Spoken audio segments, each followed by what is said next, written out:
எப்பொழுது பார்த்தாலும் NEET NEET என்று சொல்லிக் கொண்டிருக்கின்ற திரு ஸ்டாலின் அவர்களே, நீட்டை கொண்டு வந்தது 2010 மத்தியிலே காங்கிரஸ் ஆட்சி.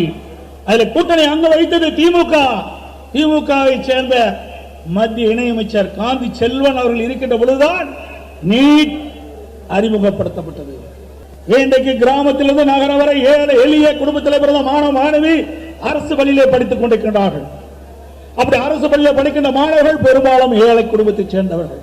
அரசு பள்ளியில் படிக்கின்ற மாணவ செல்வங்களுடைய எண்ணிக்கை 41%, சுமார் 3,80,000 பேர் அரசு பள்ளியிலே படித்துக் கொண்டிருக்கின்றார்கள், ஏழை மாணவர்கள்.